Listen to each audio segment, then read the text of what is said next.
So, I'm Robyn, and I'm clearly a scout. So let's just clear up some misconceptions. Yes, I'm in khaki.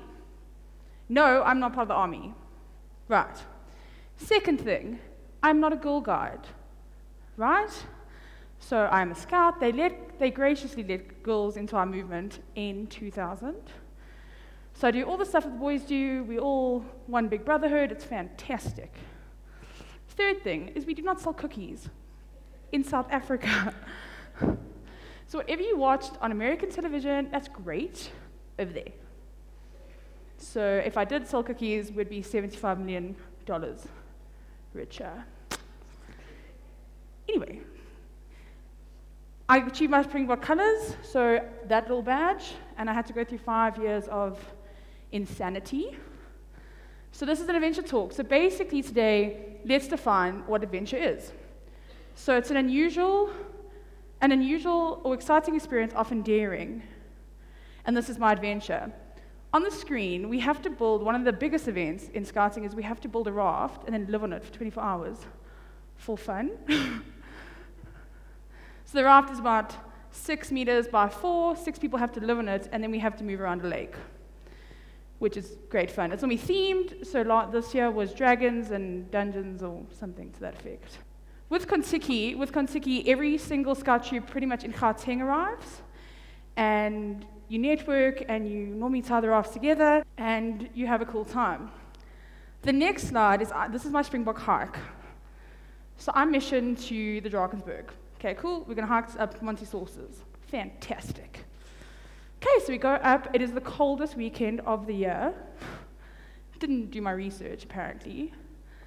And that evening, my dad, we had to keep watch, because there was history of people being robbed, and he handed me a driver, like a golf club, and was like, have fun, kid. 2 o'clock in the morning. So I'm sitting there watching the Milky Way move, while ice crystals are forming on my sleeping bag, waiting for someone to come, I suppose. That was my adventure. And that's what I remember. Was it horribly cold? Yeah. Was I at the highest point in the Drakensberg in South Africa? Yeah. And I took 14-year-olds up with me. So that was an interesting experience. Along with hiking and survival and all of that, there's pioneering. So we build big structures because we can. That also teaches you teamwork, and when you're lifting 6-meter poles, we normally have a code word that you have to run. If someone yells it, drop and run, because things fall over, and it's a bit dangerous. That was my Springbok construction project. I did an installation art piece, because I can. So I wanted to study fine art, but I had to build this construction. So the middle tower is 6 meters, and the surrounding towers are 4 meters high. And I did it because it was pretty, essentially. So scouting caters for whatever you want to do. If you want to build a massive thing, knock yourself out. If you want to do art, that's what you can do. But at the end, you have to coordinate a tower. Then we also have races, so we compete in scouting.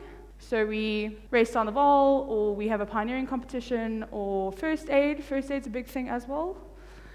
And you get marked, and then you get a trophy, and that's great. So this is Chairman's Challenge. You start at the top of the Val River and paddle down. Compo Camp is also, they have camps where they mark everything. So it's pioneering, it's cooking, it's teamwork, you do games, you do a whole bunch of things for a weekend at a provincial level, and then you get marked. No, it's a lot of fun. Also, scouts, in theory, should be involved in the community. So that was a Madiba day. We just marched. We marched, and we handed out food, and we raised funds for people who are less fortunate than us. And we do live in a society where they are the overwhelming majority. This is the exciting part of my talk. So that was like an elitist scouting. There is a space for it, and it's fantastic, but it's not the majority of our country. So we decided to start an NGO called ADVA. ADVA means ripple in Hebrew, and we run scouts in disadvantaged areas, or lower resourced areas. So this is my scout troop. I have a scout troop in Zandspruit. We've been running it for about 2 years, and we meet in a quad. We don't have a hall, we don't have a storeroom, We meet in a quad with 10 ropes, 3 flip files, and a ball. And we do scouts.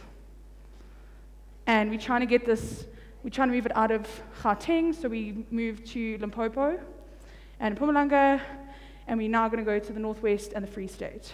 So there's some of the people that we went to Limpopo, and we ran a 10-day leadership course. It's one of the toughest leadership courses in South Africa.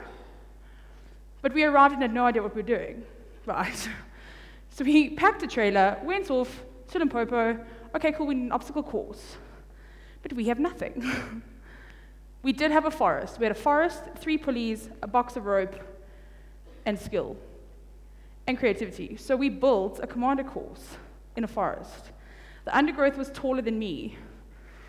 Now we must bushwhack. I'm pretty certain everything in that container wanted to kill me. But we built it. And major pioneering in places like that is not a thing. So we kind of had to explain, like a crash course, in what major pioneering is, because ropes and poles, especially poles, that becomes a house. So that's the lady that I work with. She's really cool. That's what we do. So we're trying to spread the adventure outside of what my adventure was. Was I blessed? Absolutely. Do I want other kids to have that adventure? More than anything. So we're creating superheroes of the community, and they need to be out there, and they need to be seen, and have so much fun that they don't realize that they're learning. And that's pretty much Scouts.